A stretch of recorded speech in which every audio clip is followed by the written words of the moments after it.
কিয়ামতের আলামত প্রকাশ পাবে ঠিক, কিয়ামত হইতে হবে নাকি? কিয়ামত হইতে হলে কি হবে? আলামত প্রকাশ পাবে, আলামত প্রকাশ পাবে। কিন্তু আমি আপনি আমাদের মধ্য থেকে যেন কিয়ামতের আলামত প্রকাশ না পাই, মানে আমি যেন কিয়ামতের আলামতের প্রকাশের মাধ্যম যেন না হই, আমার দ্বারা যেন কিয়ামতের আলামত প্রকাশ না হয়। বুঝলেন না? আল্লাহ আমাকে আপনাদেরকে হেফাজত করেন, করুন আমিন। তো কিয়ামতের অনেকগুলো আলামত আছে, এর মধ্যে একটা হলো নবী করিম সাল্লাল্লাহু আলাইহি সাল্লাম বলেছেন ওয়ায়াকসুরা শুরবুল খামরি।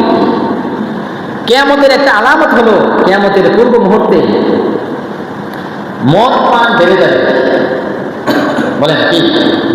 মদ পান, শরাব, মাদক, ড্রাগ অ্যাডিকশন, মাদকের সত্য, এটা হলো অন্যতম একটা আলামত। আর অনেক আলামত আছে। একটা আলামত হলো জ্ঞান উঠে যাবে, ইসলামিক জ্ঞান উঠে যাবে, অজ্ঞতা বাড়বে, তারপরে জিনা ব্যভিচার বাড়বে। কম না বেশি? বেশি, অনেক বেশি। শরাব বেড়ে যাবে, মদ শরাব বেড়ে যাবে, পুরুষের সংখ্যা কমে যাবে, মহিলাদের সংখ্যা বেড়ে যাবে। এমনকি একজন পুরুষের ভাগে 50 জন মহিলা পড়বে। এটা অনেক দিক থেকে এটা দেখতে আসে, মানে এমনটা হতে পারে যে একজন পুরুষের অধীনে 50 জন মহিলা বরণ পোষণে থাকবে, মানে একজন পুরুষ 50 জন মহিলাকে বরণ পোষণ করতেছে বিভিন্ন কারণে। আর এটা বিবাহের আনুপাতিক গড়ও হতে পারে। এগুলো হলো কিয়ামতের আলামত। তন্মধ্যে আজকে যে আলোচ্য বিষয় এটা হলো কিয়ামতের পূর্ব মুহূর্তে মদ, শরাব বিভিন্ন নামে এগুলা ব্যাপক প্রচলন হবে। বলেন এগুলো আমাদের সমাজে আছে না? কম না বেশি? আপনারা যখন ছোট ছিলেন এই তখনের থেকে এখন কম না বেশি? বেশি না, কোনো তুলনা নাই, কোনো সীমা দিতে পারবেন, কোনো আনুপাতিক না, দেওয়া যাবে না। মানুষে বলে 19-20, আরো বেশি হলে 10-20, আরো বেশি হলে কোন এরকম মিলে সংখ্যাই মিলান যাবে। আপনাদের ছোট সময়ে বেড়ে ওঠা শৈশব কৈশোর এগুলো ছিল মানে আধুনিকতা উৎকর্ষতা ছিল না। ইলেকট্রনিক ডিভাইস, মোবাইল, কম্পিউটার বা আধুনিকতা যাই বলেন এগুলো ছিল না, কিন্তু এক ধরনের গুনাহমুক্ত পরিবেশ ছিল। খেলাধুলা, শৈশব এগুলোর মধ্যেই শৈশব পার হয়ে গেছে। কিন্তু এখন যে জেনারেশন চলতেছে, এই জেনারেশন, এই যুগ, এই সময়টা বিভিন্ন দিক থেকে তারা মারাত্মক ঝুঁকির মধ্যে আছে। যদি বলেন বিজ্ঞানের কারণে, তাহলে তো বলতে হবে এটা মহামারী। মোবাইল বলেন, গেমস বলেন, এরপরে এই মোবাইলের ভিতরে যা আছে সবগুলো। এরপরে বলেন মাদক, বিভিন্ন নামে এই মাদক চলতেছে, জুয়া আসর চলতেছে। তো এই সবগুলো কি আমাদের আলামত? সবগুলো নবী করিম সাল্লাল্লাহু আলাইহি সাল্লাম বলেন, উনি নিজে নবী করিম সাল্লাল্লাহু আলাইহি সাল্লাম বলে দিয়েছেন ওয়া ইসামুনাহা বিগাইরি ইসমিহা, যে মদের প্রচলন হবে তবে এটা নাম পরিবর্তন হবে। এটা হাদিসে আছে। এখন তো হয়তো বাস্তব দেখতেছেন যে বিভিন্ন নামে, আমি হয়তো নামও বলতে পারবো না, কত নাম, মদ, ফেন্সিডিল, ইয়াবা, বাবা, আর কি দাদা, গাঞ্জা, বিভিন্ন নামে এগুলো চলতেছে, বিভিন্ন নামে। তো এগুলো হাদিসে আসছে ওই ইসামুনাহা বিগাইরি ইসমিহা, মানুষ এটা নাম পরিবর্তন করে ফেলবে, কারণ জানে এইটা নাম যদি সঠিক নাম রাখা হয় তাহলে সমাজে এগুলা ঠাঁই পাওয়া যাবে না, ঘরের মধ্যে আশ্রয় পাওয়া যাবে না, মা বাবারা ঘর থেকে বের করে দেবে, সমাজের লোকেরা থুতু নিক্ষেপ করবে, সমাজ থেকে বিতরণ করে দেবে। এজন্য ওরা বিভিন্ন নামে, বিভিন্ন স্রোতে, বিভিন্ন আকর্ষণীয় ভাবে এটাকে সমাজে চালাই দিচ্ছে। বলেন আছে না? ঠিক সুদ, আরেকটা বিষয় সুদ, এইটাও বিভিন্ন নামে চলছে। কখনো দেখবেন এনজিওর নামে, ব্রাক, এরপরে বিভিন্ন যে নন গভর্নমেন্ট বেসরকারি যে প্রতিষ্ঠানগুলো এগুলোর নামে, ক্ষুদ্র ঋণ নামে, ক্ষুদ্র ঋণ এটার নামে, কখনো সমিতির নামে, কখনো জমির ধানের উপরে কখনো জমিনের বিভিন্ন কলা কৌশলে সমাজের প্রতিটা রন্ধ্রে রন্ধ্রে সুদ ঢুকে গেছে কিয়ামতের আলামত। আপনি এটাতে কিভাবে বাঁচবেন? নবী তো বলে গিয়েছেন সুদ থেকে বাঁচা সম্ভব নয়, কমস কম সুদের ঘ্রাণটাও পাবে। আজকে পুরা বিশ্বের অর্থনৈতিক ব্যবস্থা নির্ভর করে সুদের উপরে। আপনার ওয়ার্ল্ড ব্যাংক, বিশ্ব ব্যাংক, এটা চলে সুদের উপরে। বাংলাদেশ জাতীয় ব্যাংক চলে সুদের উপরে। পুরা ব্যাংকিং জগৎ চলে সুদের উপরে। স্কুল কলেজে শিখাই সুদ। আমি স্কুল কলেজে পড়ছি, সুদ কষা 6, 7, 8, 9 আমরা স্কুলে পড়ছি, এখানে সুদ কষা করতে হচ্ছে। আলিয়াতে পড়াশোনা করছি, ওইখানে সুদ কষা আছে। তো যেটা শিক্ষা ব্যবস্থায় সুদের উপরে, যেই দেশের ব্যাংকিং জগৎ সুদের উপরে, যে পৃথিবীর সব কিছু অর্থনৈতিক ইকোনমিক্স এটা নির্ভর করে সুদের উপরে, আপনি এখান থেকে সুদ থেকে বের হবেন কিভাবে বলেন না? সম্ভব? আপনি সম্ভব না, কিন্তু এরপরও আপনাকে বেঁচে থাকতে হবে, আপনাকে চেষ্টা করতে হবে সুদ থেকে বের হওয়ার জন্য। আপনি এনজিও থেকে চলে আসছেন, আপনি এভাবে যে সমিতির নামে যে সুদের যে কারবার চলে এগুলো থেকে জড়িত হয়েন না, কিস্তির সাথে আপনি জড়িত হয়েন না। যেখানে আপনার সন্দেহ লাগে যে এটার মধ্যে মনে হয় সন্দেহ, টাকা দিচ্ছি 1000, আমিও পাবো 1000, 1000 থেকে বাড়তি আমি পাচ্ছি সুদ, বেশ বাড়তি নিচ্ছে সুদ, বুঝলেন না? আপনি 1 লাখ টাকা লেনদেন করছেন, আপনি 1 লাখ টাকা পাওয়ার কথা, আপনি বেশি পাচ্ছেন সুদ। সে 1 লাখ টাকা নিচ্ছে, আপনি 1 লাখ টাকা তাকে দিতে হবে, তাহলে বেশি দিচ্ছেন সুদ। তাহলে আপনি নিজেকে বাঁচাতে হবে। হুজুর কেমনি বাঁচবেন? না, আপনাকে বাঁচতে হবে, আপনাকে চেষ্টা করতে হবে বাঁচার। সুদের যত প্রক্রিয়া হতে পারে এটাকে আপনি নিজেকে বাঁচাতে হবে। আল্লাহ তাআলা কোরআনের মধ্যে বলেছেন, ও আনফুসাকুম, তুমি তোমাকে বাঁচাও, আপনি আপনাকে বাঁচান, আমি আমাকে বাঁচাবো, আপনি আপনাকে বাঁচান, আপনি আপনার পরিবারকে বাঁচান। চেষ্টা করেন, চেষ্টা করলে অবশ্যই পারবেন, অবশ্যই পারবেন। পারবেন না এমন কথা বললে আপনি ইমানে চলে যাবেন। অবশ্যই পারবেন আপনি, হ্যাঁ এটা কষ্ট। কিয়ামতের পূর্ব মুহূর্তে ঈমান রাখা, হ্যাঁ হাতের মধ্যে জ্বলন্ত আগুনের কয়লা রাখলে যে পরিমাণ কষ্ট, এর চেয়ে বেশি কষ্ট হবে। সকালবেলায় মুমিন, সন্ধ্যাবেলায় কাফের, সকালবেলায় কাফের, সন্ধ্যাবেলায় মুমিন, এটা হলো তো আখিরের জামানা। তো সম্মানিত হাজির, বলছিলাম সুদের বিভিন্ন নাম বর্তমানে চলে, ঠিক মদ, শরাব, মাদক, এটাও বিভিন্ন নামে বর্তমানে আমাদের সমাজে চলতেছে। যুব সমাজ এইটার কারণে, এই যুবক বয়সে এদের সব শেষ, এদের ভবিষ্যৎ, এদের পড়াশোনা, এদের ব্যবসা বাণিজ্য, সুন্দর কেরিয়ার, জীবন, যৌবন সব এই মাদকের কারণে এটা শেষ করে দিচ্ছে। বলেন আছে না? আমার কাছে জানেন গত 2-3 জুমায় বারবার খবর আসতেছে, যদি একটু বলিয়ে এই রাস্তাঘাটে রাতে 12টা, 1টা, 2টা পর্যন্ত এই এভাবে রাস্তাঘাটে মাদক সেবন করে। আমি জানি না এরা কি আপনাদের এলাকা নাকি অন্য এলাকার, কি বলেন? সব এলাকার মনে হয় আছে, শুধু আপনাদেরও না, আবার আপনাদের খালিও না। ওই যে শান্তি রোড নাকি, ওই শান্তি রোডে 2 পাশে। তো বলছিলাম সম্মানিত হাজির, এই শরাব, মদ এটা ইসলামে হালাল না হারাম? জুড়ে বলেন হারাম, অকাট্যভাবে হারাম, অকাট্যভাবে হারাম। এটা কোরআনের আয়াত, অসংখ্য হাদিস, সবগুলোর আলোকে আহলে সুন্নাত ওয়াল জামাতের চূড়ান্ত ফতোয়া হলো সুদ, ঘুষ এটা যেমন হারাম, শরাব, মদ এটা যেই নামেই থাকুক না কেন এটাও হারাম। আল্লাহ তাআলা কুরআনুল কারীমের মধ্যে বলেন, ইয়া আইয়ুহাল্লাযীনা আমানু ইন্নামাল খামরু ওয়াল মাইসিরু ওয়াল আনসাবু ওয়াল আযলামু রিজসুম মিন আমালিশ শাইতান ফাজতানিবুহু লাআল্লাকুম তুফলিহুন।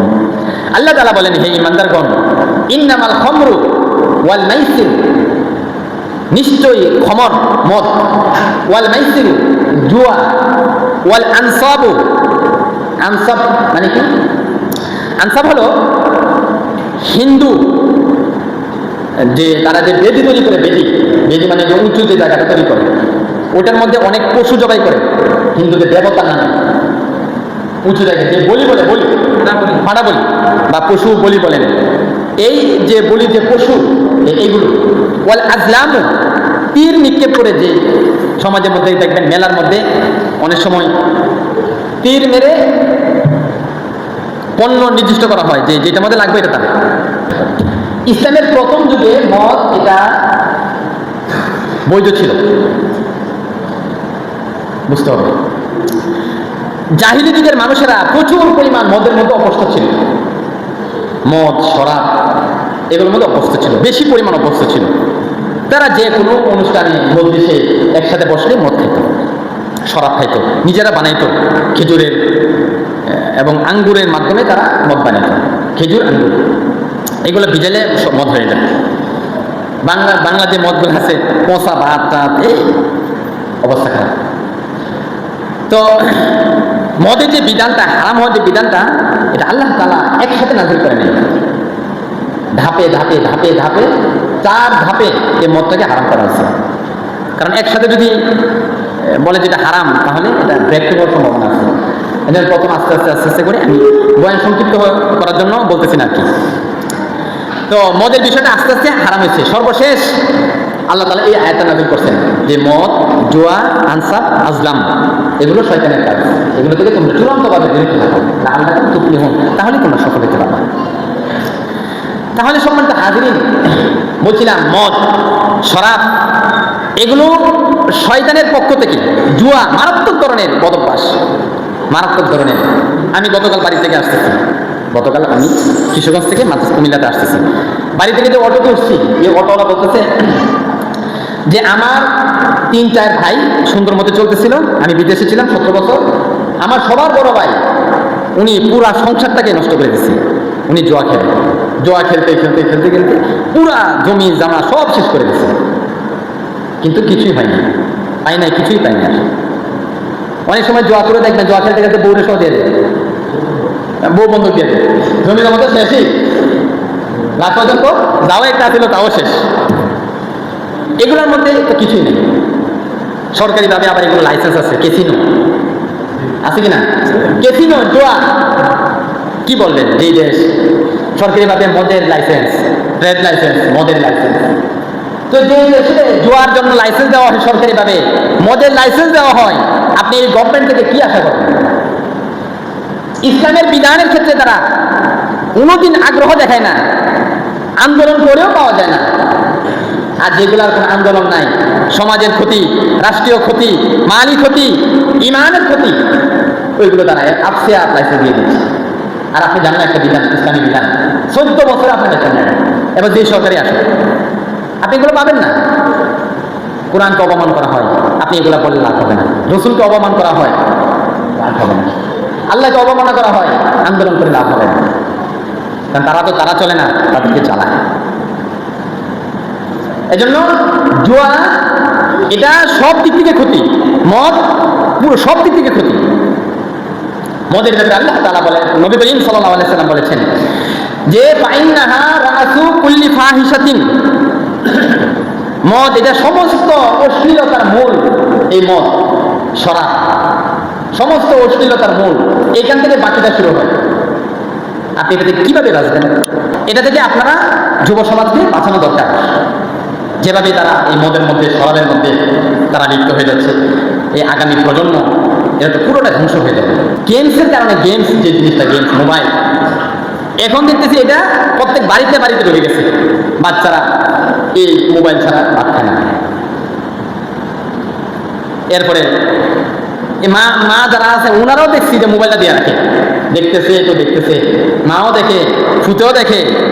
এই যে এখন থেকে যে মোবাইলের যে তার অভ্যাস, এটা তো তার রগে, শিরায়, উপর শিরায় চলে যাচ্ছে। আপনি এই ছেলেকে বড় হয়ে কেমনে মানুষ করবেন? এই ছেলেটা তো এখন থেকে মোবাইলের প্রতি আসক্ত হয়ে যাচ্ছে। আপনি বড় হয়ে তাকে আর আটকাতে পারবেন না। আপনি যদি আপনার সন্তানের ভালো চান, তাহলে ঘরকে মোবাইল থেকে দূরে রাখুন। হুজুর কেমনে চলুন, ইমো, হোয়াটসঅ্যাপ, এই সেই, এটা যদি করেন তাহলে আপনিই চিন্তা করেন আপনার ছেলেকে কিভাবে মানুষ করবেন। এই ছেলেকে আপনি বাড়ি থেকে কিভাবে মাদ্রাসায় দিবেন, সেটা মাদ্রাসাকে থাকবে না। তা না মোবাইলের প্রতি একটা আসক্তি আছে, সে না মোবাইলে অভ্যস্ত হয়ে গেছে। সে মাদ্রাসায় গিয়ে প্রতি সপ্তাহে বাড়িতে চলে আসতে চাইবে মোবাইল টিপার জন্য। আর মোবাইলের কারণে তার মাথা নষ্ট হচ্ছে, তার ব্রেন নষ্ট হচ্ছে, তার চোখ নষ্ট হচ্ছে, তার দেমাগ নষ্ট হচ্ছে। আর মা বোন যারা আছেন ওনারাও কাজ নাই, কাম নাই, জামাই থাকে বিদেশ, টাকা দিতেছে, আর দুগা রান্ধে সকালে, দুগা রান্ধে বিকালে, এক বেলা রান্ধে 3 বেলা শেষ, আর শুধু মোবাইল, শুধুই মোবাইল। আগের যুগে যারা ছিল, মুরব্বীরা যারা আছেন, আপনাদের ওয়াইফরা কি পরিমাণ কাজ করতে পারে? হ্যাঁ, ধানের কাজ করতে করতে টানা 1 মাস ধানের কাজই করতো, মরিচ বাটতো। এখন তো সব মেশিন, ব্লেন্ডার থেকে শুরু করে বলেন, গরম করা থেকে শুরু করে বলেন, মোটর থেকে শুরু করে বলেন, ওয়াশিং মেশিন সব দিয়ে জুড়াই দিচ্ছেন। আর আপনারা ওইখানে ওই দেশে থেকে 24 ঘন্টার মধ্যে 12 ঘন্টা ডিউটি করেন, আর ওনারা এদিকে 24 ঘন্টা মোবাইল দেখে আর টিভি দেখে আর এই সময় কাট করে। আল্লাহ জানে আমার বিরুদ্ধে কি স্লোগান শুনবে। আর এইটার কারণে ওনারা অসুস্থ হচ্ছে, বসে বসে খায় আর অসুস্থ হচ্ছে, আর টাকা দিয়ে ওনারা মার্কেট করে। বলেন বাস্তব কিনা? আমাদের আর জি পরকীয়া মোবাইল, এটার কারণে তো শেষ বলে লাভই নেই। এইটার কারণে আপনার ঘর নষ্ট হচ্ছে, এই ঘরের কারণে আপনার ছেলে সন্তান তারাও নষ্ট হচ্ছে। আপনি যদি আপনার সন্তানকে কাছে না রাখেন তাহলে তারা তখন মানুষ হবে না। মহিলাদেরকে সন্তানরা ধরায় না, যেমন সন্তানকে মানুষ করার দায়িত্ব মহিলাদের না, সন্তানকে মানুষ করার দায়িত্ব পুরুষের। বাবা ছাড়া সন্তানদেরকে কেউ মানুষ করতে পারে না। মহিলাদের থেকে আদর্শ শিখবে, আর ধরবে বাবার শাসনে, উস্তাদ টিচারের শাসনে। ওনারা যদি মোবাইল দেখে, টিভি দেখে, সিনেমা দেখে, নাচ দেখে, গান দেখে, ছবি দেখে, আপনার কুলের সন্তান সেও তো দেখতেছে, সে কিভাবে বলেন মানুষ হবে? সন্তান যখন পেটে আসে তখন থেকেই তো আপনাকে এসবগুলো ছাড়া দরকার। কারণ আপনি যেভাবে চলবেন আপনার পেটের সন্তান এভাবেই বড় হবে পেটের ভিতরে। আব্দুল কাদের জিলানী রাহিমাহুল্লাহ তাআলা মায়ের পেট থেকে 18 পারা হাফেজ হয়ে আসছে। কেন? মা তেলাওয়াত করতো, আর এরা আসর প্রভাব মায়ের পেটে নিয়ে চলে গেছে। আর আমাদের মা বোনেরা আছেন ডিশ নিয়ে, ওয়াইফাই নিয়ে, ফেসবুক, মেসেঞ্জার, ইউটিউব এগুলো নিয়ে আসেন। ছেলে সন্তানরা মানুষ কিভাবে হবে? এখন হুজুরের কাছে পানি পড়ার লাগে আইবেন, হুজুরে ফুল দিয়ে দিলে আপনার ছেলে ভালো হয়ে যাবে না? হুজুরের ফুল লাগতো না, পানি পড়া লাগতো না, আপনি ভালো হন তাহলে ছেলে সন্তান ভালো হয়ে যাবে। বাবার সৎ কামাই, বাবার সঠিক উপার্জন, আর মা যদি পর্দার মধ্যে থাকে, নিজের চোখকে হেফাজত করে, মোবাইল থেকে, টিভি থেকে, ডিশ থেকে যদি মায়েরা যদি নিজেরা বেঁচে থাকে, ছেলে সন্তান এমনি তারা ভালো হয়ে যাবে। মূল সমস্যা তো আমি আর আপনি মূল সমস্যা। দোষ কারে দিবেন? দোষ তো কাউরে দিতে পারবেন না আপনি। দোষ আমার, আপনার, যারা প্রবাসে আছেন ওনাদের। ইল্লা মাশাআল্লাহ, আমি সবাইকে বলতেছি না, অবশ্যই ভালো আছেন, ভালো সব যুগে থাকবে, সব যুগে ভালো আছে, ভালো থাকবে। কিন্তু বর্তমানে এমন এক যুগ চলে আসছে, মেজরিটি পার্সন, অধিকাংশ মানুষ, এই মা বোনেরা এই মোবাইলের মধ্যে আসক্তি, ফেসবুকের মধ্যে আসক্তি, ইউটিউবের মধ্যে আসক্তি, ডিশের মধ্যে আসক্তি। যার কারণে ছেলে সন্তানরা বড় হইতেই মোবাইলের পিছনে ছুটে। পড়াশোনা করবে না মোবাইল ছাড়া, স্কুলে যাবে না মোবাইল ছাড়া, মাদ্রাসায় যাবে না মোবাইল ছাড়া। মোটামুটি 13-14 বছর হইলে এমন পাইনা ধরে যে পড়ালেই করতাম না, মোবাইল দিতে হইব। বলে কিনা বলেন? আমার মাদ্রাসায় দুর্গাপুর এখানে কিশোরগঞ্জ থেকে একটা বাবা ফোন দিচ্ছে, যেহেতু আমার ছেলে হেফখানায় পড়বে। বয়স কত জিজ্ঞাসা করলাম, বললো যে 13 বছর। বলছে আমরা শনিবারে আসতেছি। শনিবারে বললো হুজুর আমার ছেলে তো কোনোভাবে আসতে রাজি হচ্ছে না। আমি বললাম কেন? বলতেছে তাকে 15,000 টাকা দামের মোবাইল কিনে দিতে হবে, তারপরে সে এখানে আসবে। চিন্তা করেন, তার বয়স 13, হেফজোগানায় পড়ে, তাকে 15,000 টাকা দামের মোবাইল কিনে দিলে সে পড়াশোনা করবে। হেফজোগানে কি মোবাইল চালানোর সুযোগ আছে? এতে মোবাইল দিয়ে কিতা করবো? আমাকে বললো সে পাড়া ছেলেদের সাথে মিশে নষ্ট হয়ে গেছে। আপনি এনে কোনো শিকলতে বান্ধার ব্যবস্থা আছে নি? আমি বলছি না গো, আমাকে এনে কোনো শিকলতে বান্ধার ব্যবস্থা নেই, এই যুগ আছে নাই। এই যুগে যদি শিকলতে বান্ধি আমার ফেসবুকে দিয়ে ফসল করে দেবে সারা বাংলাদেশে, যে হুজুর শিকলতে বান্ধা রাখছে। আমাদের কি জুলুম! এমনি মাদ্রাসার বিরুদ্ধে বদনামের শেষ নেই, হুজুররা একটু বলেছে সারা দেশে থাকে। আপনি ছেলেদের মানুষ করে দিন রাজি হয়েছি নাই। এই যে ছেলেটা 13 বছরের ছেলে, সে নষ্ট হইল কেন? এটার মূল অপরাধের ঘুরা সুস্থ হবে। মূল জায়গায় গিয়ে দেখবে মা, বাবা, পরিবার, মোবাইল, বর্তমান যুগ, এই সবগুলো, এইগুলো কারণেই সময় নষ্ট হচ্ছে। মা বাবা যদি সঠিকভাবে ফিকির করে, বুদ্ধি করে যদি এগুলো থেকে দূরে রাখার চেষ্টা করে, তাহলে আশা করি ছেলে সন্তান নষ্ট হবে না। মা বাবা সঠিক উপার্জন, আমি আবারও বলি, সঠিক উপার্জন, হালাল ইনকাম, এটা খুব জরুরি, খুব জরুরি। ইনকামের মধ্যে যদি একটু ব্যতিক্রম থাকে, সাদা কালো মিশ্রিত, তাহলে এই টাকা দিয়ে আপনার ছেলে সন্তান মানুষ হবে না। এটা 100 থেকে 99% মানুষ হবে না। এবার স্কুলে দেন, তাও না। মাদ্রাসা দেন, এটা তো নাই। ঘরের রহমত বরকত, তাও না। এই জন্য উপার্জনের মধ্যে খুব খেয়াল করা, খুব খেয়াল করা। আমার কাছে একটা সুন্দর ঘটনা আপনাদের শিক্ষার জন্য বলি। অনেক আগে আমার কাছে মাদ্রাসায় একটা লোক আসছে, ঠিক এই শুক্রবারে। লোক আইসা আমাকে বলতেছে, হুজুর আপনার সাথে একটু পার্সোনাল কথা আছে। আমি বললাম কি? 1 বছর যাবত আমি জাহান্নামে আছি। এমনি বলছি, 1 বছর যাবত আমি জাহান্নামে আছি। বললাম কি সমস্যা? বলছে আমি একটা জিনিস চুরি করছিলাম, স্বর্ণের একটা জিনিস চুরি করছিলাম। লোকটা বড়, অনেক বড়, বয়স না হলেও 40-45 বছর হবে। তো এই চুরি করার পরে আমি আমার যে উপার্জন, ব্যবসা, আমার সব কিছুতে মায়ের, আমার কোন কিছুতে লাভ হচ্ছে না। মায়ের খাইতে খাইতে খাইতে খাইতে আমি শেষ। এখন এই জিনিসটা এখন আমার কাছে আছে, আপনি রাখেন। এই যে মালিক, এর কাছে পৌঁছায় দিবেন। কারণ আমি যদি এখানে পৌঁছাই, তাহলে আমি আমার কালারিং হয়ে যাবো, আমাকে চিনে ফেলবে, এই মুহূর্তে এই কাজ করবো। আপনি একটু মাধ্যম হয়ে এটা পৌঁছায় দেন। দাম না হলেও 30 থেকে 35 হাজার টাকা হবে। আমি এটার কারণে আমি 1 বছর ধরে এটা যেদিন থেকে চুরি করছি, এরপর থেকে আমার কোনো কিছুতে আর বরকত হচ্ছে না। লোকটা কাঁদতেছে, আপনি আমাকে একটু পাচ্ছেন। আমি বলছি ঠিক আছে, এটা আমার কাছে দেন, এটা আমি আমার দায়িত্বে লোকের কাছে পৌঁছে দেবো। আপনার নামও বলবো না, উনি যদি পেয়ে যায় তাহলে আপনি দায় মুক্তি। তো দেখেন, এই লোকটার ভিতরে অনুশোচনা আসছে। আমি বলছি তাকে যে আপনি এটা প্রতিদান পাবেন, অবশ্যই পাবেন। আল্লাহ আপনাকে দিবে, দুনিয়া আখেরাতে দিবে।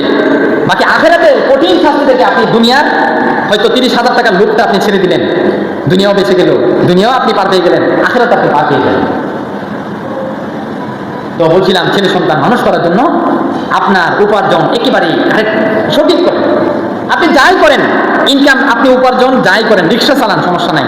আপনি ব্যবসা করেন, প্রবাসে আছেন, আপনি চাকরি করেন, আপনি জমি কৃষিকাজ করেন, ওইটার মধ্যে সঠিকভাবে আপনি এটা উপার্জনটা করেন, সঠিকভাবে। এটার মধ্যে যেন নিশ্চিত, মানে হারাম যেন নিশ্চিত না হয়, হারাম। এবার আপনি অল্প অল্প কামাই করবেন, দেখবেন এটার মধ্যে বরকত পাবেন। কেন যেন একটা শান্তি। দেখবেন আপনার এই ছেলে সন্তানও অসুস্থ কম হবে। আমি আমার অভিজ্ঞতা বলি, আপনার অসুস্থতা কম হবে ঘরে। কারণ অসুস্থতা হলে এক রোগী চলে যাবে আপনার 10-15-20 হাজার, এর বেশি রোগ তো আছে। আর বড় বড় রোগী লাখ লাখ টাকা চলে যায়, তাই কিনা?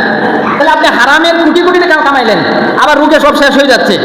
তাহলে আপনার ফাঁকে দেয়, আপনার পাপটা রয়ে গেল। এই পাপের বোঝা বাড়ি করতে করতে আপনি আখিরাতে যাইবেন, পরকালে যাইবেন। আল্লাহকে আপনি এমনি ছেড়ে দিব? কি বলেন? আল্লাহ আপনাকে এভাবে ছাড়বে না।